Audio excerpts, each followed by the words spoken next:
अगे अध्याय शुरू हो जाता 24वां। काजी गुस्से होके वापस लाहौर गया।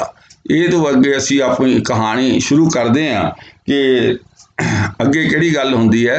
3 नंबर ते आगे कीनस थार रखावण हुतो छुदत सो लाग्यो खावण। दासी ने थाल अगे रखिया। काजी भुखा सी, बड़ी दूरों आया सी, सफ़र तय करके आया सी। भुखा होने करके काजी भोजन खाण लग गया। जद काफ़ी खाना खा लिया पर चंगी तरह हाले रजिया नहीं सी। केतक खाए लीन जब खाना आछी विद सो नह तृप्ताना। हाले रजा नहीं सी, खाधा बहुत सी, भुख बड़ी लगी सी, खाना बड़ा स्वाद सी। उठे ना चुदत जान मन माही। काजी दी लड़की अंदर सोच रही है किते बापू भुखा ही ना उठ जाए। पुन कौला आवन को चाही। फिर की होया, ये जान के बीबी कौला मन विच के भुखा ही ना उठ जावे, फिर काजी पास आना चाहया। भोजन कुशक हाथ में तारा चली होत भूखण चुनकारा। कुछ भोजन हथ विच लिया ते चल पई। चलदी दे गहणियां दी चुनकार हो रही सी। हुण लो सुन लो, असी पहला इसे कवि ने लिखिया सी कि जदों ये कौला उतों चवारे तो उतर के आई, उतरन तो पहला इसने अपने सारे वधिया गहने जिन्ने सी अपनी दासी नूं दे दिते सी। ते हुण आई तो हाले दिहाड़ी टंग हुई है। ये गहने गुरु हरगोबिंद साहब ने पहले ही बना के रखे सी जां वो पुराने कोई बचे खुचे गहने उत्थों लियाई सी। गहने भी हो गए, घर भी बन गया। ये ਜਿਹੜੀਆਂ सारे नुकते नोट करने वाले है कि कवि की उडारी है, कवि की अपनी सोच है, जो मर्जी वो जो मर्जी पैदा कर लेंदा। काजी मूड हेर अब रामू। काजी ने सुंदर वस्त्र वेख के मन विच कहा, की कहा, मन में कह आए को बामू। मन विच ये सोचिया कहा कि कोई स्त्री आई है। वस्त्र भूखण मोल विसाले। वस्त्र जिहड़े कपड़े ने गहने बहुत कीमती पाए सन। लो कीमती गहने उत्थे दे के आई सी और इत्थे फिर बहुत कीमती गहने पाए हाँ। नादत करें सदन जब चाले। जद घर विच चलदी तां गहणियां दी आवाज़ संगीत पैदा कर रही सी। नीचे नैन करे चल आई। काजी ने उत दृष्ट लगाई। थले नीवें नैन अखां कीतियां सी, नीवें नैन करके चली आई। काजी उधर दृष्टि लगाई तां नेड़े आके ही कीता। निकटे आन जब सन्मुख हेरा, बाबा जी सलाम लियो मेरा। जद काजी दी लड़की कौला नेड़े आई ਤਾਂ ਸਾਹਮਣੇ ਵੇਖਿਆ ਤਾਂ ਮਾਤਾ ਕੌਲਾ ਨੇ ਕਿਹਾ, ਪਿਤਾ ਜੀ ਮੇਰਾ ਸਲਾਮ ਕਬੂਲ ਕਰੋ। ਅੰਦਾਜ਼ਾ ਲਗਾਓ, ਕਿਸੇ ਪੇ ਦੀ ਨੌਜਵਾਨ ਲੜਕੀ ਨੂੰ ਕੋਈ ਬੰਦਾ ਘਰੋਂ ਕੱਢ ਕੇ ਲੈ ਜਾਵੇ। ਫਿਰ ਇਹ ਸ਼ੈਤਾਨੀ ਸਾਰੀ ਗੁਰੂ ਹਰਗੋਬਿੰਦ ਸਾਹਿਬ ਦੇ ਦਿਮਾਗ ਦੀ ਉਪਜ ਦੱਸ ਰਹੇ ਨੇ। ਸਾਰੀ ਪਲੈਨਿੰਗ ਗੁਰੂ ਹਰਗੋਬਿੰਦ ਸਾਹਿਬ ਦੀ ਹੈ। ਇਹੋ ਜਿਹੀ ਪਲੈਨਿੰਗ, ਮੰਨ ਲਓ ਬਾਪ ਦੀ ਬੇਇੱਜ਼ਤੀ ਕਰਨ ਦੀ ਇਹੋ ਜਿਹੀ ਪਲੈਨਿੰਗ ਮੰਨ ਲਓ ਗੁਰੂ ਹਰਗੋਬਿੰਦ ਸਾਹਿਬ ਕਰ ਰਹੇ ਨੇ ਕਿ ਉਹਦੀ ਚੰਗੀ ਤਰ੍ਹਾਂ ਅਸੀਂ ਬੇਇੱਜ਼ਤੀ ਕਰਨੀ ਹੈ, ਉਸ ਨੂੰ ਜੀਣ ਜੋਗਾ ਨਹੀਂ ਛੱਡਣਾ।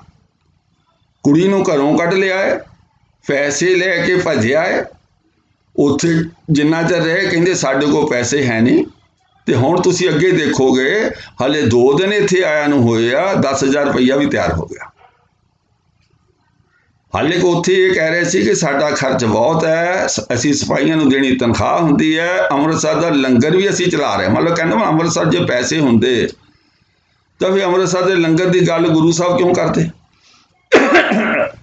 ਉੱਥੇ ਇਹ ਕਹਿ ਰਹੇ ਨੇ ਕਿ ਅੰਮ੍ਰਿਤਸਰ ਦੇ ਲੰਗਰ 'ਚ ਵੀ ਬੜੇ ਖਰਚ ਹੁੰਦਾ ਹੈ, ਸਿਪਾਹੀਆਂ ਨੂੰ ਤਨਖਾਹ ਦੇਣੀ ਹੈ, ਪਰ ਇੱਥੇ ਜਦੋਂ ਆਉਂਦਿਆਂ ਹੀ 2 ਦਿਨ ਦੇ ਵਿੱਚ 10,000 ਰੁਪਈਆ ਭਾਵ ਕਵੀ ਇਹੋ ਜਿਹੀ ਕਹਾਣੀ ਕਰ ਰਿਹਾ ਕਿ ਗੁਰੂ ਹਰਗੋਬਿੰਦ ਸਾਹਿਬ ਦੇ ਉੱਤੇ ਇੰਨੀਆਂ ਤੋਹਮਤਾਂ ਲਾਉਣੀਆਂ, लड़की नूं घरों कढ़ के लियाउण वाला, जो अपना ਇਹਦੇ पैसे देने सीगे काजी दे, उस तो मुकरन वाला, भज्जण वाला, कोशिश करदा भी ना ही देने पैण, बहानेबाज।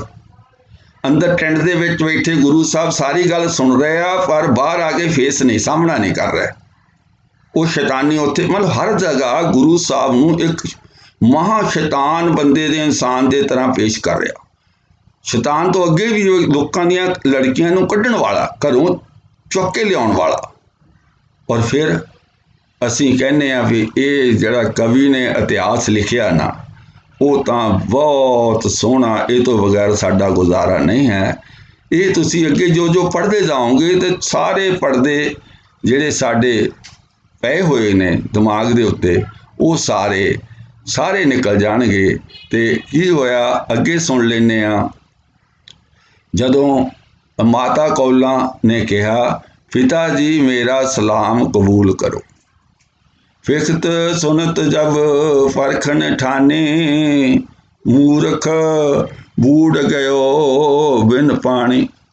वेख सुन के जद फर्क कीती तां मूर्ख पानी तो बगैर ही डुब गया। वाह कवि, शाबाश तेरे, बहुत सोहने समाज की सिरजना तू कर रहा, और गुरु साहब का बहुत करैक्टर तू वधिया बना रहा। वाह, सानू शर्म आउंदी है, पर तू महान है, तेनू की फर्क पैना। ठीक है, वेख सुन के जद फर्क कीती तां मूर्ख पानी तो बगैर ही डुब गया। ए तनुजा कित को चल आई, गर्क होन छित छिदर ना पाई। ये पुत्री किहड़े वेले चल के आ गई, फिर गर्क होने वास्ते धरती विच छेक ना लवे। भाव इतना लिज्जत कीता, इतना बेइज्जत कीता, जिहदा इस तो ज़्यादा कोई आपां किसी नूं कह नहीं सकते। अगे सुनो, हाले मतलब कवि नूं शांति नहीं है।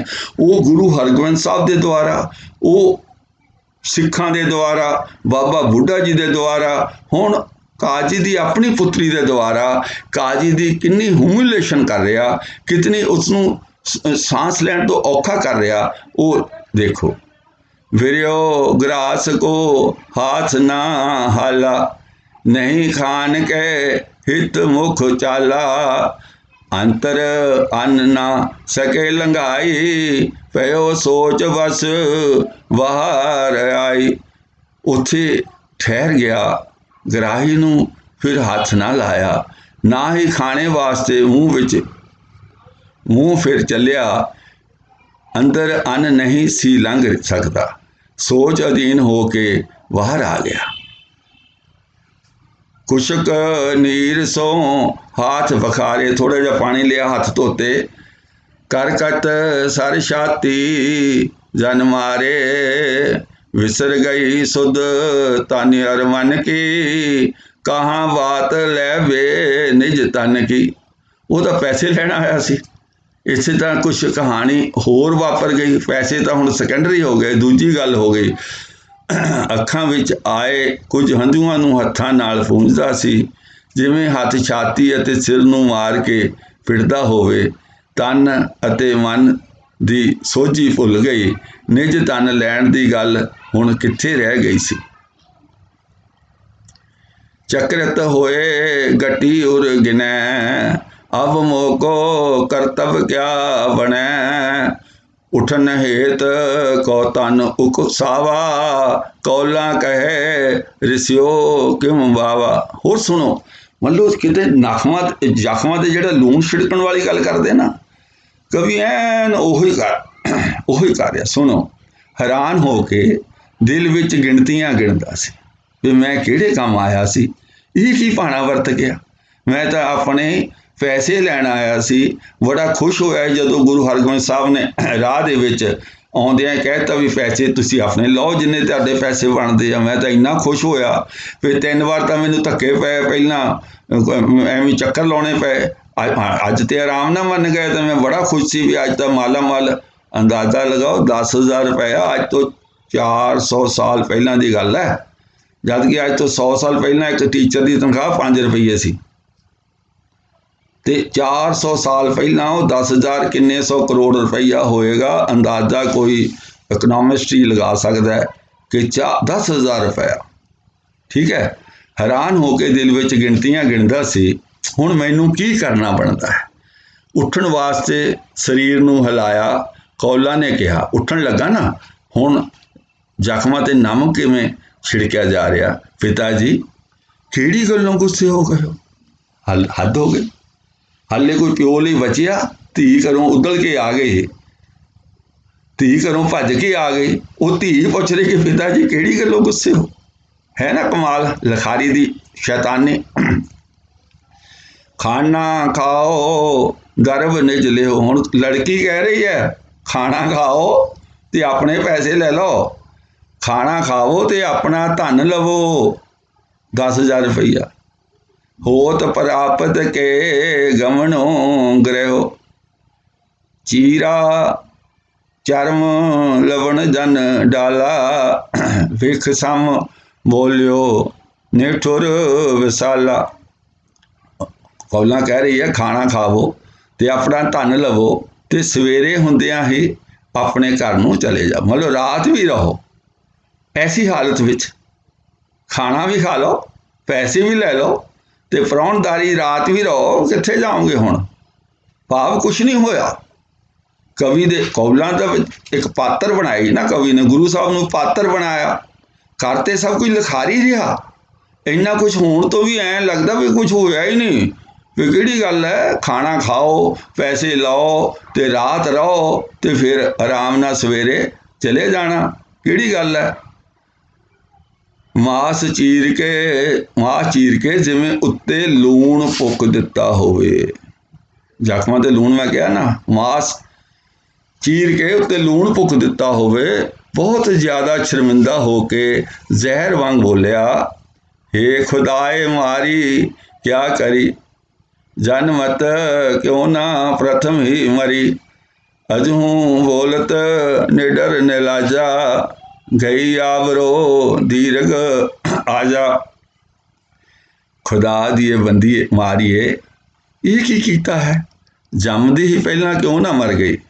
हुण जमदी ही पहला क्यों ना मर गई, हुण निडर निर्लज बोलदी है। अज मेरी सारी इज्जत चली गई है। सुनिए पिता खुदाए न मारी, पाए सहाय पव सागर तारी। धन आप को मान आनंदो, परवदगार बंद कर बंदो। फिर पिता जी सुनो, मैं खुदा दी मारी नहीं हाँ, वो संसार समुद्र तो तारणहार हन। धन आप जी दा मान है, उसनू मन के प्रसन्न होवो, परवदगार नू हथ जोड़ के वंदना करो। इस तरह करके ये सारी कहानी जिहड़ी है कवि दी चंगी तरह जिहड़ी है मिट्टी पलीत की गई है। ते उस तो बाद दे विच अगे की है, अगे असी चलते हैं। अगे है इस कहानी नूं मैं तां उन्हां दी शरण पै के, ये तो गुरु साहब की उस्तत जो लिखी हुई है कौलां दी। असी अगे काजी ना की वापरी है,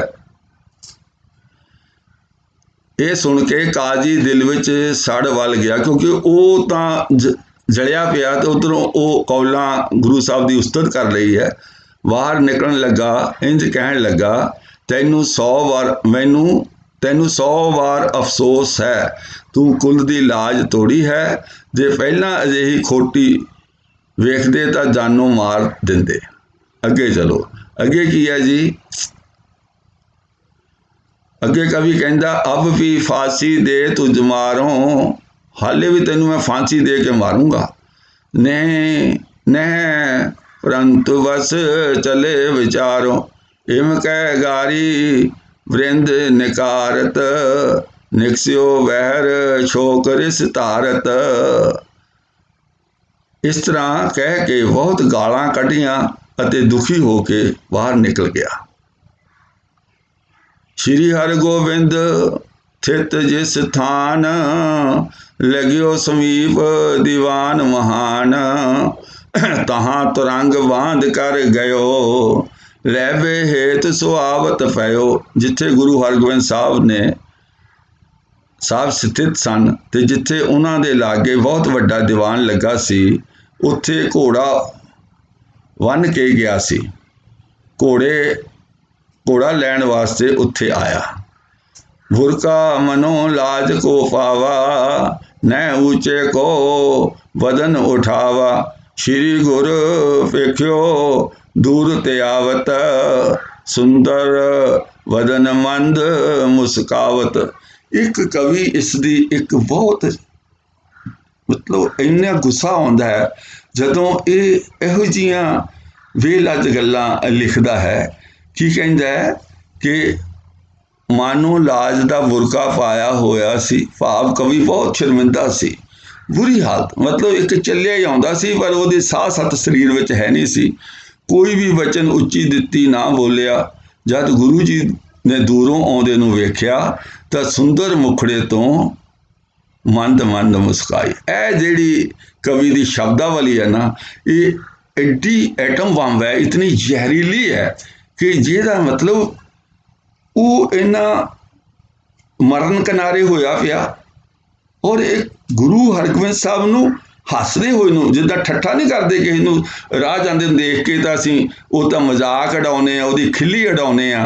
ਇਹ गुरु हरगोबिंद साहब नूं ਇਹੋ ਜਿਹੇ ਸੁਭਾਅ ਵਾਲਾ इदां दा बना के पेश कर दिता इस कवि ने कि किसी दी मजबूरी ते किसी दी दुखी होण ते गुरु साहब नूं मंद मंद मुस्कुराउण वाली जिहड़ी गल है, ये कवि बार बार पता नहीं की गल है, ये मंद मंद मुस्कुराओ वाली गल है। जदों तंबू चों बाहर निकले उदों भी मुस्कुराउंदे होए निकले, गुरु हरगोबिंद साहब नूं दिखाया। हुण जे उहदे प्यो दी बेइज्जती होई है, हुण भी गुरु साहब नूं मुस्कुराउंदे होए ही दिखा रहा। माड़ा माड़ा मुस्कुराउण लगे, वाह खिल्ली उडाउणी। अपर जे सिख जाने बिरतांत, देख गुरु की दिश मुस्कायत। निज तनुजा सो मिल कर काजी, ऋषियो हृदय कै होए सिराजी। होर जेड़े सिख सन, मतलब एक जन जिदा कोई ग्रुप नहीं खड़ा होवे, कोई बंदा बेचारा गरीब कोई मजबूरी बस बंदा निकल रहा होवे तो उन्होंने देख के पहले एक हसदा लीडर उन्होंने दा, तो फिर सारे जिन्ना वो ग्रुप खड़ा हुंदा सारा ही हसदा।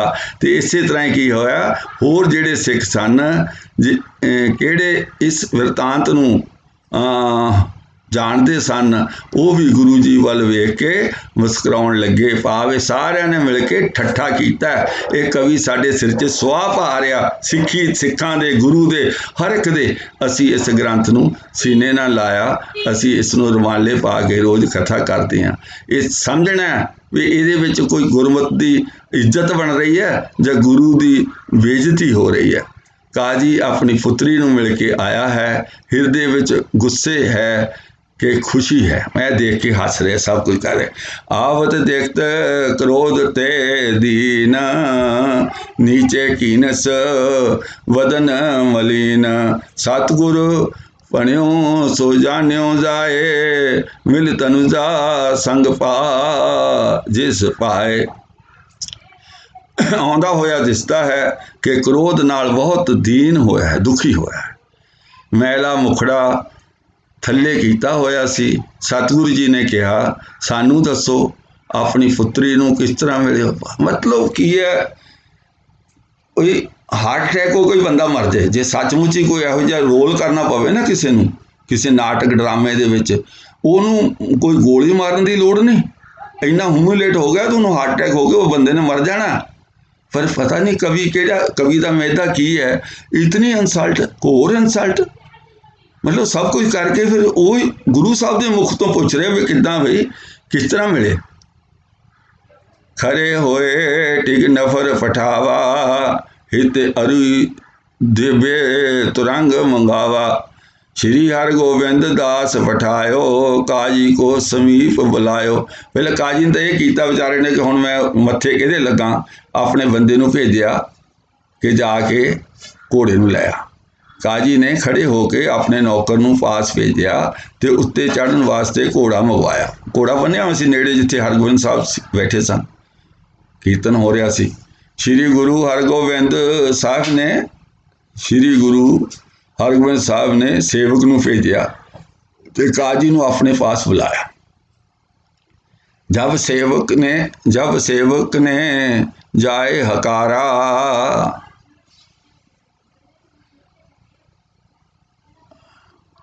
महाक्रोध ते निठुर उचारा, मैं न जाऊं एह दुखदानी, कौन गुरु क्या करे वखानी।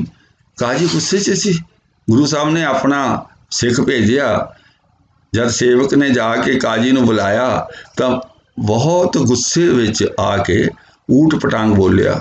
ਕੀ ਕਰੇਗਾ ਉਹ? ਅਜਿਹਾ ਦੁੱਖ ਦੇਣ ਵਾਲੇ ਦੇ ਮੈਂ ਪਾਸ ਨਹੀਂ ਜਾਵਾਂਗਾ। ਉਹਨੂੰ ਪਤਾ ਕਿ ਮੇਰੀ ਲੜਕੀ ਨੂੰ ਕੱਢ ਐਜ ਪਰ ਕਹਾਣੀ ਦੇ ਅਨੁਸਾਰ ਗੁਰੂ ਹਰਗੋਬਿੰਦ ਸਾਹਿਬ ਜੀ ਤਾਂ ਉਹਦੀ ਲੜਕੀ ਨੂੰ ਕੱਢ ਕੇ ਲਿਆਇਆ। ਹੁਣ ਇੱਥੇ ਪਹਿਲਾਂ ਬਹੁਤ ਬੇਇੱਜ਼ਤੀ ਹੋ ਗਈ ਆ, ਹੁਣ ਉਹਦੇ ਮੱਥੇ ਲੱਗ ਕੇ ਕੀ ਗੱਲ ਕਰੇਗਾ? ਕੀ ਸ਼ਾਬਾਸ਼ ਦੇਗਾ? ਕੀ ਕਰ ਸਕਦਾ ਉਹ ਬੰਦਾ? ਆਪਣੀ ਸ਼ਰਮ ਦਾ ਮਾਰੇ ਉੱਥੋਂ ਜਾਣਾ ਚਾਹੁੰਦਾ, ਉਹਦੇ ਜ਼ਖਮਾਂ ਦੇ ਚੰਗੀ ਤਰ੍ਹਾਂ ਲੂਣ ਭੁੱਕਿਆ ਜਾ ਰਿਹਾ।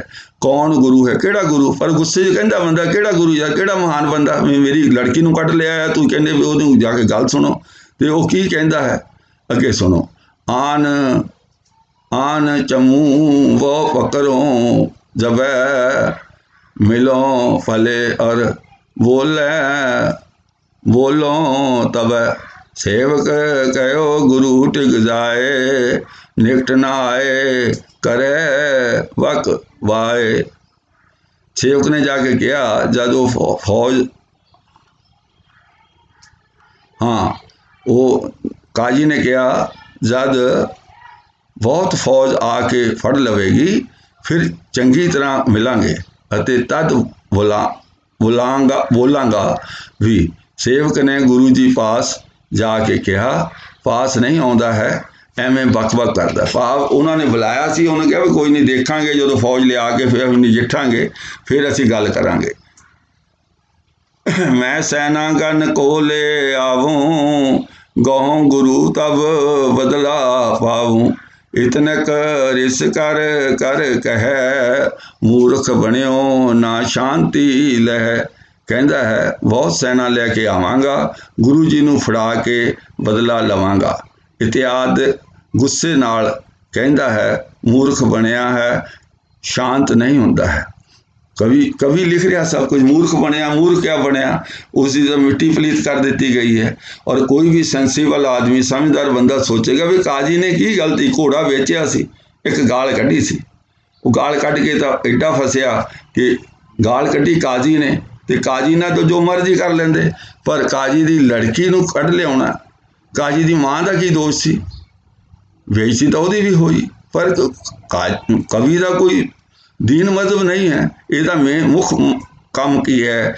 ਗੁਰੂ ਸਾਹਿਬ ਦੀ ਇਨਸਲਟ ਕਰਨਾ, ਤੁਰਕਾਂ ਦੀ ਇਨਸਲਟ ਕਰਨਾ, ਸਿੱਖੀ ਦੀ ਇਨਸਲਟ ਕਰਨਾ, ਗੁਰਮਤ ਨੂੰ ਰੱਦ ਕਰਨਾ, ਇਹ ਸਾਰਾ ਉਹਦਾ ਕੰਮ ਸੀ। ਅੱਗੇ ਕਹਿੰਦੇ ਪੁੰਨ ਗੁਰ ਵਿਦਿਆ ਜੇਠਾ ਜੋ। ਫਿਰ ਗੁਰੂ ਸਾਹਿਬ ਨੇ, ਕਵੀ ਲਿਖ ਰਿਹਾ ਗੁਰੂ ਸਾਹਿਬ ਸਾਡਾ ਐਸਾ ਕੁਛ ਨਹੀਂ ਕਰਦਾ, ਕਿਤੇ ਕੋਈ ਗਲਤੀ ਨਾ ਸਮਝ ਲੈਣਾ ਵੀ ਗੁਰੂ ਹਰਗੋਬਿੰਦ ਸਾਹਿਬ ਇਹ ਸਾਰੀ ਕਹਾਣੀ ਬਣਾਈ, ਉਹ ਸਾਰਾ ਕੁਝ ਚਲਾ ਰਹੇ ਨੇ। ਇਹ ਸਾਰਾ ਕੀਤਾ ਕਰਾਇਆ ਇਹ ਕਵੀ ਦਾ ਆਪਣਾ ਹੈ। ਗੁਰੂ ਹਰਗੋਬਿੰਦ ਸਾਹਿਬ ਇਹਨਾਂ ਝਮੇਲਿਆਂ ਵਿੱਚ ਨਾ ਪੈਂਦੇ, ਨਾ ਪਏ, ਨਾ ਉਹਨਾਂ ਦਾ ਕੋਈ ਕੰਮ ਸੀ। ਉਹਨਾਂ ਨੂੰ ਕੰਮ ਕਰਨ ਲਈ ਬਹੁਤ ਸੀ। ਉਹਨਾਂ ਨੇ ਜਿਹੜੇ ਕੰਮ ਕੀਤੇ ਹੈ, ਸੰਸਾਰ ਤੇ ਐਸੀ ਵਿਲੱਖਣ ਸ਼ਖਸੀਅਤ ਨਹੀਂ ਮਿਲੇਗੀ। 4 ਯੁੱਧ ਲੜੇ, ਚਾਰੇ ਜਿੱਤੇ, ਮੁੱਠੀ ਪਰ ਸਿੱਖਾਂ ਦੇ ਨਾਲ। ਇਹ ਗੁਰੂ ਹਰਗੋਬਿੰਦ ਸਾਹਿਬ ਸਨ, ਲੋਕਾਂ ਦੀਆਂ ਕੁੜੀਆਂ ਕੱਢਣ ਵਾਲੇ ਨਹੀਂ ਸਨ। ਇਹ ਕਵੀ ਜ਼ਬਰਦਸਤੀ ਗੁਰੂ ਦੀ ਹੇਠੀ ਕਰ ਰਿਹਾ। ਫਿਰ ਕੀ ਕਹਿ ਰਿਹਾ ਵੀ ਗੁਰੂ ਜੀ ਨੇ ਫਿਰ ਵਿਧੀ ਚੰਦ ਤੇ ਜੇਠੇ ਨੂੰ ਭੇਜਿਆ।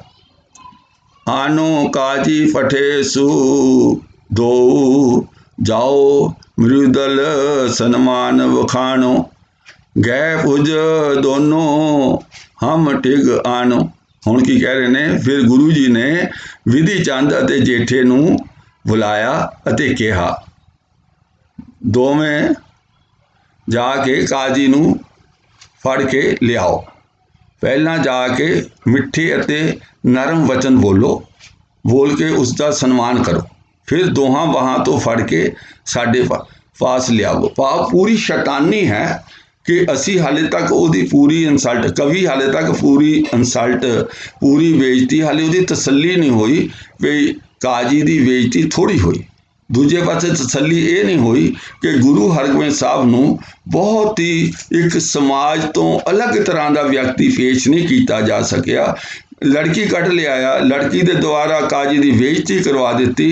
उदों बाद भी हाले वो लगता भी गुरु साहब की कोई शख्सियत बच ना जाए। उन्होंने इस तरह का जिमें कोई मतलब बहुत अखड़ लोग करते हैं कि मान लो नाले सीना जोरी करनी है तो नाले अपना मतलब सब कुछ अपने मनाना हैगा। इस तरह करके वो सारा नाले चोरी नाले सीना जोरी वाली गल गुरु साहब ते लागू करना चाहता। तो विधि चंद ते वो दोनों गए। फिर गुरु जी ने विधि चंद ਅਤੇ जेठे ਨੂੰ भेजिया, जेठे ਨੂੰ बुलाया ਅਤੇ कहा दोवें जाके काजी ਨੂੰ फड़ के लियाओ। पहला जाके मिठे ਅਤੇ नरम वचन बोल के उसका सन्मान करो। फिर दोहां बाहां तो फड़ के साडे पास लियाओ। जाए कहो क्यों कोप करीजै, सतगुर टिग गमनो तन लीजै। मैं ना मिलो न लहूं तन को, नहीं लखियो अस कपटी मन को। दोवें काजी दे पास गए ते कहन लगे किहड़ी गल तो गुस्सा कीता है? मतलब हाले कोई गल होई नहीं इन्ना कुछ हो गया। सतगुरु पास जाके अपना धन लै लवो। काजी ने कहा मैं नहीं मिलांगा अते ना ही धन लवांगा। इस तरह का मन का कपटी आदमी नहीं वेख्या है। काजी ने कहा फिर इदां दा कपटी आदमी पैसे लैके भज आया, पैसे मंगता रहा, बहाने करता रहा। हुण पैसे लैके भज आया तो मेरी लड़की नूं भी कढ़ लिया। इहो जिहा कपटी आदमी मैं नहीं देखिया, उहनूं मैं नहीं मिलना। गही बाँ रिस करत छुटावत, तो दो बल धर ले जावत। कोमल कहत गए ले तीर, बोले श्री हरगोबिंद तीर।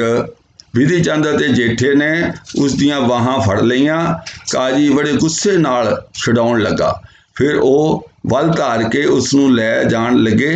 कोमल गल्लां करते हुए गुरु जी दे पास लै गए ते श्री गुरु हरगोबिंद जी धीरज नाल बोले। की बोले? 10,000 लेहो अपन दरब, नहीं बिलम गिन देव सर्व। लड़ियो बिरद के साथ विसाला, तिसको फल पायस इस काला। अपने 10,000 रुपये लै लवो, हुण कोई देर नहीं है, सारा गिण के दे देवांगे। तू बाबा बुढ़ा जी दे नाल बहुत अड़िया सी, इस समय उस लड़न का फल पाया है। भाव सारा दोष कवि ने मुड़ के फिर काजी ते ला दिता। फिर तू बाबा बुढ़ा जी नाल लड़िया सी, इस करके तेरी लड़की नूं कढ़ के लियाए। हुण किसी भी समाज विच, किसी भी समझदार बंदियां विच ये गल करांगे कि किसी ने गाल कढ़ी असी उहदी लड़की नूं कढ़ के लाए, ये चंगी गल है कि माड़ी गल है? कोई भी बंदा दस देगा भाई इस तो घटिया होर गल कोई नहीं है। ठीक है, पर यह गल इस कवि ने गुरु हरगोबिंद साहब तो करवा दी है और फिर सुरखरू है, फिर सब ठीक है। उसकी इतनी इज्जत है, उसके ग्रंथ नूं जो है गुरुद्वारा विच सुनिया पढ़िया जाता। सुन काजी कह धन न लैहूं, ये विद शाह निकट कह देहूं। गह तुमको सब ल्यूं उधारो, नाए तां त्याग दियो मैं सारो। ये सुन के काजी ने कहा धन नहीं लवांगा, ये सब कुछ बादशाह के पास कह देवांगा, तुहानू फड़ा के सारा धन लै लवांगा, नहीं तो मैं सारा धन सारा छड़ देवांगा। फड़ा के लै लवांगा, ना फड़ेगा तो फिर सारा छड़ देवांगा। मोर आबरू बड़ी उतारी, मेरी बहुत तुसी बेइज्जती की है। शाह कचहरी माने सारी, तनुजा माम लवाए ले आए। इसको फल तूरन ल्यो पाए। की कहंदा मेरी बड़ी इज्जत लाही है, बादशाह की कचहरी सारी मैनू मनती है, मेरी लड़की नूं लुभा के भाव वरगला के लै आए हो, इसका फल तुरंत पा लवोगे। गुर कह है अपर जो झगड़ा, जिम चह तथा निवेरो सगरा, मैं तुम दर्व लेहो निज अबै, कह तुम दर्व लेहो निज अबै, नत पाखो हम लीनो सबै। गुरु जी ने कहा ये तो जेड़ा कोई होर झगड़ा है, जिमें चाहते हो सारा नवेड़ लवो, जां तुसी हुणे सारा धन लै लवो, नहीं तो कहो असी सारा धन लै लिया है। हुण होर एक गुरु साहब ते होर एक तोहमत कवि ला रहा।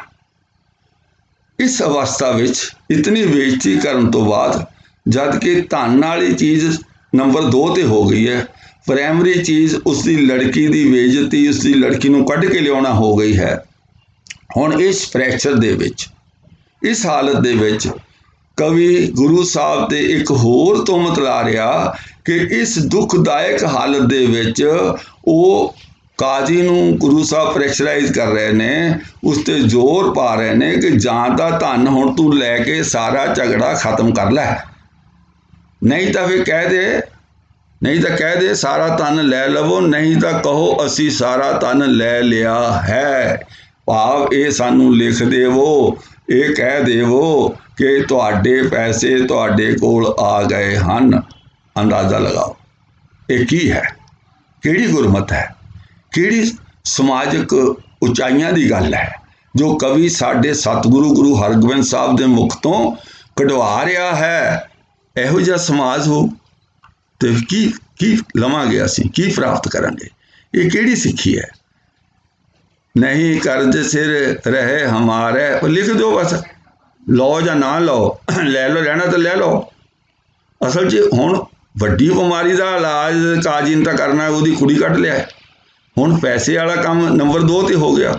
पैसे लै ले तो इहदा मतलब फिर वो तो कच्चा पै गया काम, फिर तो सुलह हो गई। 3 बार इम करो उचारे, तोहे अरणी होहे हम तबै,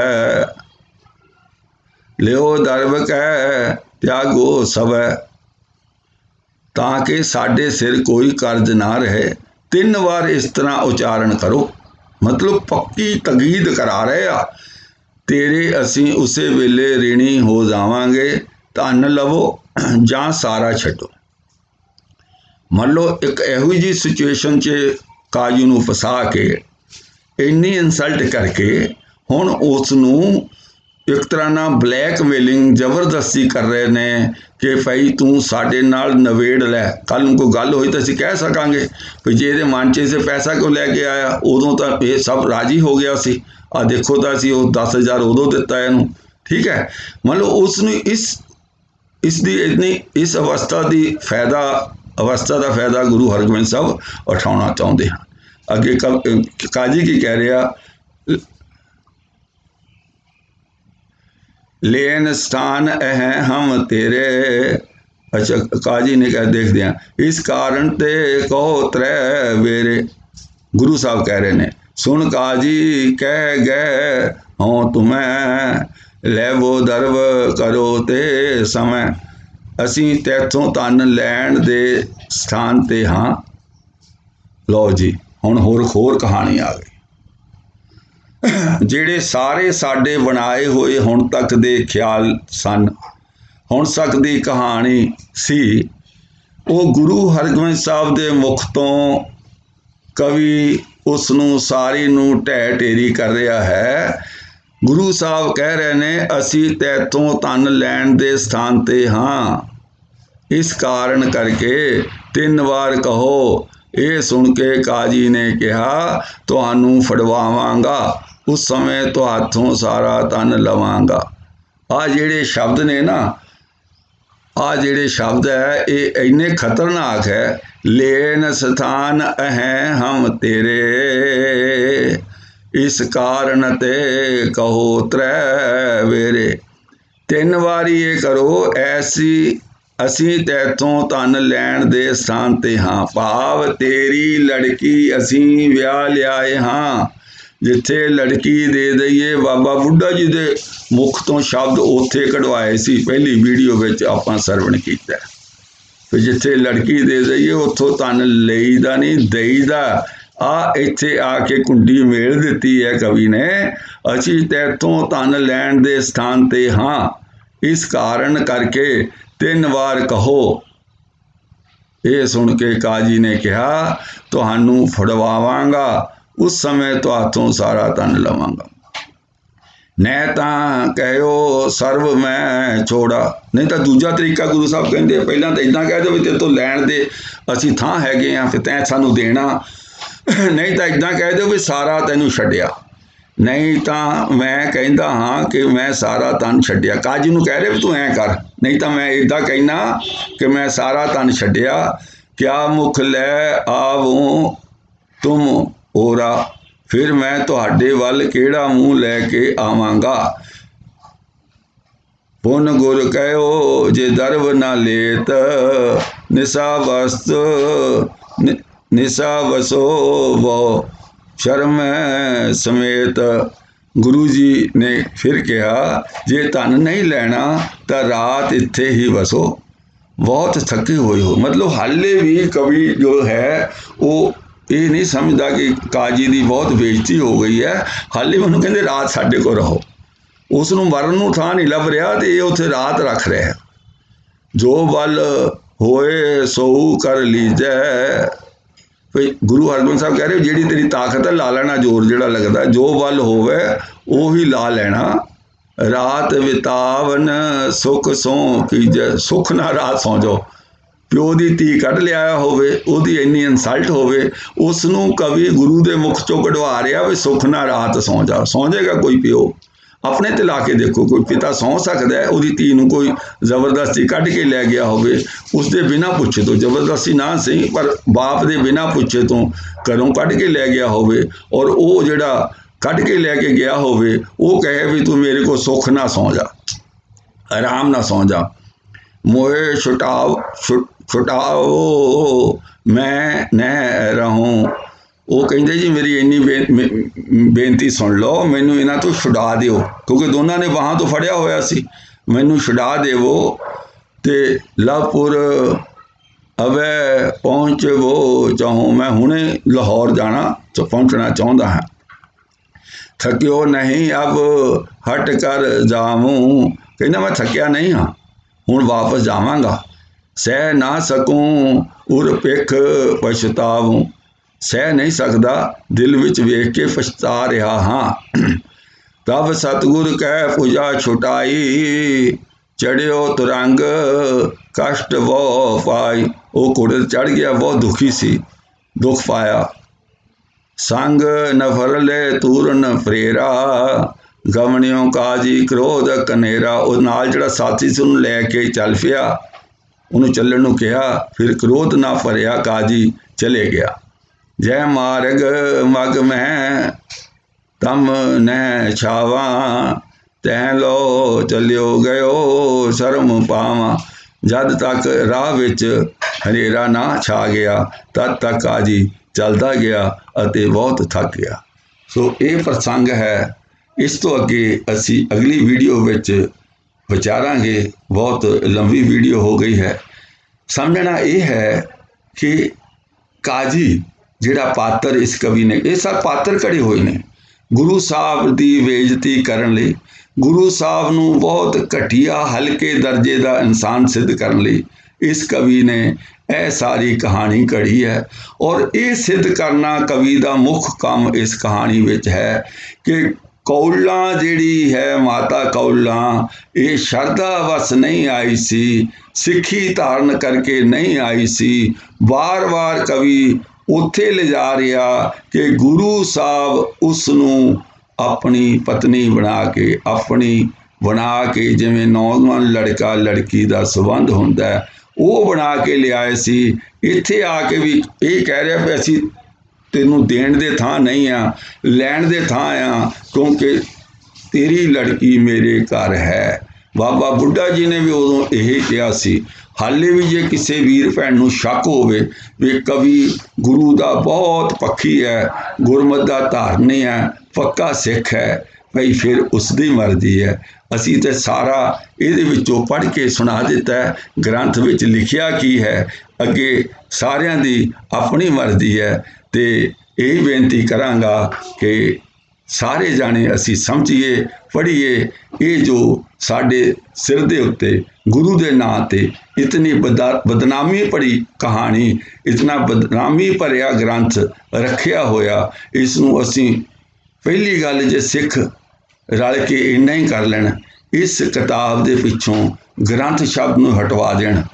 ग्रंथ शब्द बहुत वड्डा भुलेखा पाउंदा है कि ग्रंथ साडा इक्को ही सी, साहिब मेरा एको है, एको ही ग्रंथ सी।